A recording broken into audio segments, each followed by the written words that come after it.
Hi, this is Brandon Smiley from thirstgym.com. Today we're talking about an exercise called the plate squat. This is a great progression for clients and athletes that are learning to body weight squat or how to properly perform a squat. So, it's not uncommon that we get beginners and we got to teach them very basic foundational exercises, and the squat is one of them, the body weight squat or a goblet squat. But however, there are people that just struggle with just that. So, understanding how to help people get towards what some people might consider a very simple exercise, we want to be able to have an exercise that's ready for people that are new to training and to set them up for success early on. And the plate squat, I think, is great for somebody that's almost got the squat down. They just need to learn how to shift their center of gravity back a little bit and understand how to learn their squat mechanics and almost, quote unquote, unload them, which the plate helps us do. So I've just got a 10-pound plate here today, for example. You can certainly give somebody, a kilogram plate or something, or a 25-pound plate.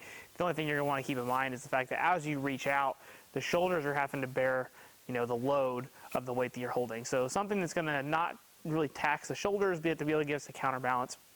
And usually a 10-pound plate works pretty well for most people. So we're going to hold the plate here.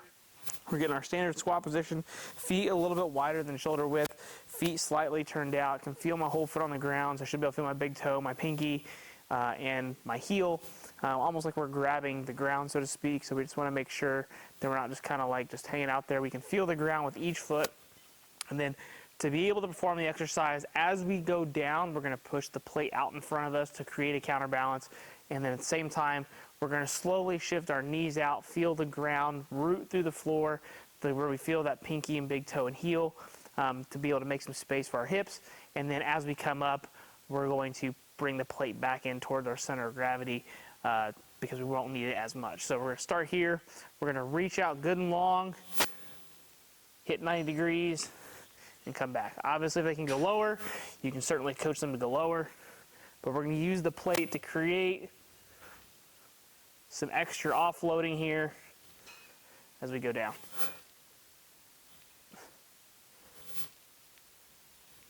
One more time.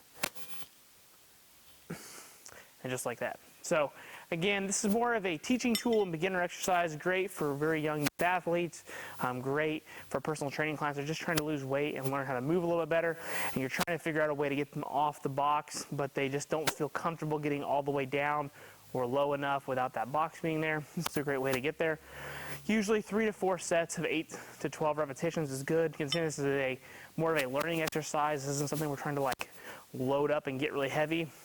We're trying to build confidence and improve movement quality. I usually think keeping reps a little bit higher for an exercise like this are good to ingrain good movement patterns, get repetitions, and get good practice so that eventually we can get rid of this and just perform a body weight squat and then eventually move on to a goblet squat. So if you have any questions, feel free in the comment section. Thanks. Have a great day.